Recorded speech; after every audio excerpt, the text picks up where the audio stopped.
नमस्कार जायसवाल, साइंस की important class में स्वागत करता हूं आप सबका। जी हाँ दोस्तों, साइंस में जो रेलवे ग्रुप डी तथा आने वाली सभी एग्जामों को महत्वपूर्ण देखते हुए मैं लाया हूं पीएच मान। जी हाँ दोस्तों, पीएच मान बहुत पूछे जा रहे हैं एग्जाम में। जो पीएच मान है ना, पीएच मान से क्वेश्चन बहुत आ रहे हैं, मतलब एक क्वेश्चन तो पीएच मान से आ ही रहा है। जो पीएच मान है ना, इससे बहुत क्वेश्चन आ रहे हैं। तो आज हम जो टॉपिक पे बात करेंगे ना, वो रहने वाला है पूरा पीएच मान। जी हाँ दोस्तों, पहले तो जानते हैं पीएच मान होता है क्या। पहले पीएच का फुल फॉर्म होता है power of hydrogen. Power of hydrogen, जो पावर ऑफ हाइड्रोजन होता है, ये पीएच का फुल फॉर्म होता है हाइड्रोजन। पावर ऑफ हाइड्रोजन, ये क्या होता है पीएच का फुल फॉर्म। पीएच मान का फुल फॉर्म होता है हाइड्रोजन। अब पीएच मान होता क्या है, किसने दिया, ये पूरी एक बात डिटेल से चलेगा। जो सबसे पहले पीएच मान के बारे में बताया ना भाई साहब, ये बताया मैं सारेंसन ने। जो सारेंसन नामक व्यक्ति है ना, उसने हमें सबसे पहले पीएच मान के बारे में बताया था कि पीएच मान क्या होता है। अब पीएच मान क्या होता है, इसमें रहता है पावर ऑफ हाइड्रोजन, हाइड्रोजन के समूह, सॉरी हाइड्रोजन रहता है इसमें पावर, कि हाइड्रोजन की कितनी पावर है। उसके बाद जो पीएच मान है, ये इसका जो मान है किस मान से किस मान तक रहता है।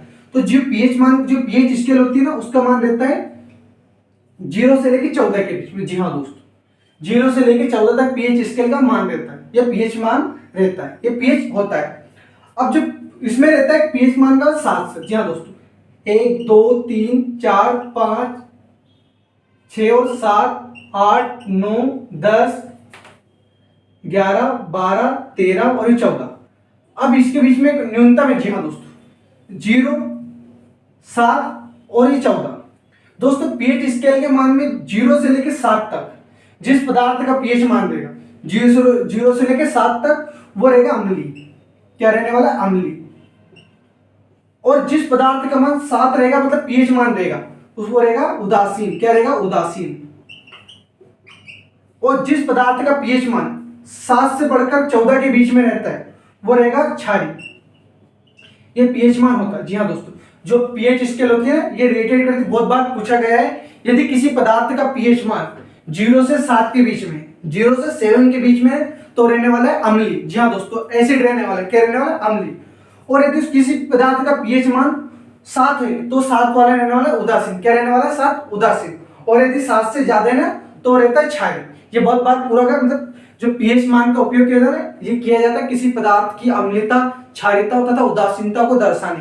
किसमें करते हैं पीएच मान का उपयोग, किसी पदार्थ की अम्लीयता, क्षारीयता तथा उदासीनता को दर्शाने के लिए।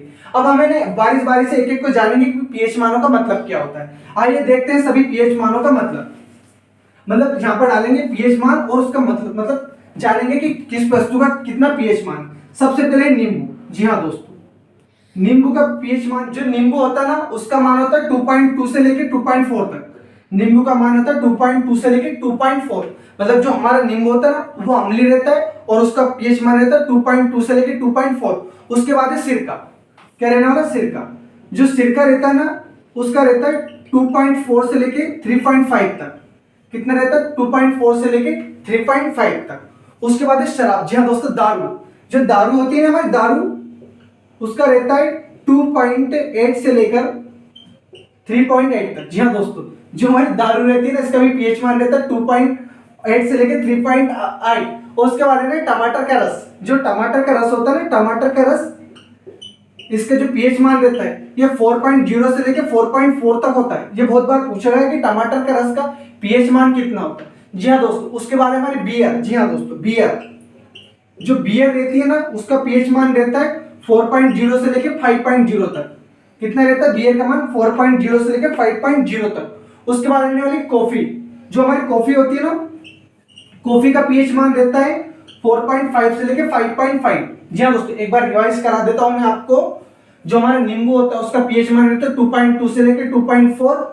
उसके बाद सिरका, उसका पीएच मान रहता है 2.4 से लेकर 3.5। उसके बाद दारू रहती है, दारू का रहता है 2.8 से लेकर 3.8। उसके बाद टमाटर का रस 4.0 से लेकर 4.4। उसके बाद बियर 4.0 से लेकर 5.0 तक। उसके बाद कॉफी 4.5 से लेकर 5.5। उसके बाद जानते हैं मानव लार। जो मानव लार होती है ना, जी हाँ दोस्तों, अब मानव लार का पीएच मान, जी हाँ दोस्तों, जो हमारी मानव लार होती है ना, इसका भी पीएच मान होता है और इसका पीएच मान होता है 6.5 से लेकर 7.5 तक। जी हाँ दोस्तों, अब यहाँ पर एक कंफ्यूजन आ गया। आप सोच रहे होगे कि इसका मान 7 से कम भी है, 7 से ज्यादा। जी हाँ दोस्तों, जो लार है ना, वो अम्लीय भी होती है, क्षारीय भी होती है और उदासीन भी होती है। जो मानव लार है ना, वो अम्लीय भी होती है, क्षारीय भी रहती है और उदासीन भी होती है। जी हाँ दोस्तों, उसके बाद मोस्ट इंपॉर्टेंट है दूध का। जी हाँ दोस्तों, मैं यहाँ पर करा देता हूँ आपका दूध का पीएच मान। जो हमारा दूध होता है ना, उसका पीएच मान रहता है 6.4। जी हाँ दोस्तों, जो आपका दूध लेने वाला है उसका मान होता है 6.4। उसके बाद आता है हमारा रक्त। जी हाँ दोस्तों, हमारा जो ब्लड होता है ना, उसका पीएच मान रहता है 7.4। तो ये क्या रहने का, क्षारीय। उसके बाद दोस्तों जो हमारा शुद्ध जल होता है, कौन सा जल, शुद्ध जल। शुद्ध जल का जो पीएच मान होता है ना, वो रहने वाला है 7। जी हाँ दोस्तों, जो शुद्ध जल है ना, ये उदासीन होता है, मतलब इसमें बिजली का करंट नहीं दौड़ता, और इसका पीएच मान रहता है 7। और दोस्तों 7 एक और पीएच का मान रहता है NaCl। जी हाँ दोस्तों, NaCl जो हमारा सोडियम क्लोराइड होता है ना, नमक, इसका भी रहने वाला है 7। क्या, यह भी विद्युत का क्या होता है, उदासीन। उसके बाद जी हाँ दोस्तों, हमारे आंसू होते हैं। जी हाँ दोस्तों, मानव शरीर से जो आंसू आते हैं ना, आंसू का पीएच मान भी रहने वाला है 7.4। कितना रहने वाला है, 7.4। जी हाँ दोस्तों, मानव आंसू कितना रहेगा, 7.4। और उसके बाद रहता है समुद्री जल, उसका रहता है 6.4। जी हाँ दोस्तों, जो समुद्री जल है ना, उसका रहता है 6.4। जो समुद्री जल है ना, उसका कितना रहेगा, 6.4। आइए जानते हैं कुछ महत्वपूर्ण के नाम, और कुछ जानेंगे दोस्तों। जो हमारा HCl होता है ना, जी हाँ दोस्तों, HCl हाइड्रोक्लोरिक अम्ल, इसका पीएच मान 0 होता है। जी हाँ दोस्तों, एक लोटा ऐसा है जिसका पीएच मान 0 होता है, वो होता है HCl।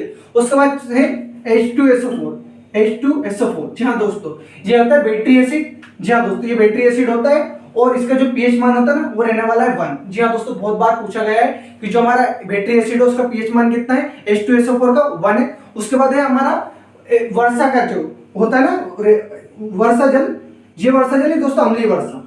अम्ल वर्षा का जो जल होता है ना, अम्ल वर्षा, इसका जो पीएच मान होता है अम्ल वर्षा, इसका रहता है 5.6 से कम। अम्ल वर्षा का मान कितना रहता है, 5.6 से कम। उसके बाद जो मैग्नीशिया का दूध होता है, जी हाँ दोस्तों, मैग्नीशिया का जो दूध होता है ना, उसका रहता है मैग्नीशिया का दूध, मैग्नीशिया। जी हाँ दोस्तों, बहुत बार पूछा गया है मैग्नीशिया का दूध का। जो मैग्नीशिया का दूध का रहता है ना पीएच मान, वो रहता है 11.5 से लेके 14 के बीच में। 11.5 से लेके 14 के बीच में मैग्नीशिया का दूध। और जो अम्ल वर्षा होती है उसका रहता है 5.6। उसके बाद होता है NaOH। NaOH, जी हाँ दोस्तों, हमारा जो NaOH रहता है ना, इसका 14 रहता है।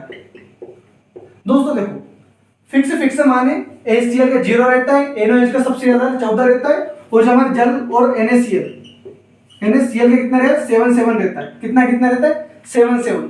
और ये सभी महत्वपूर्ण बातें थी जो मैंने कुछ पीएच मान बताए। दोस्तों ये पीएच मान परीक्षा की दृष्टि से बहुत महत्वपूर्ण इंपॉर्टेंट। इसी के साथ अलविदा दोस्तों, जय हिंद, जय भारत।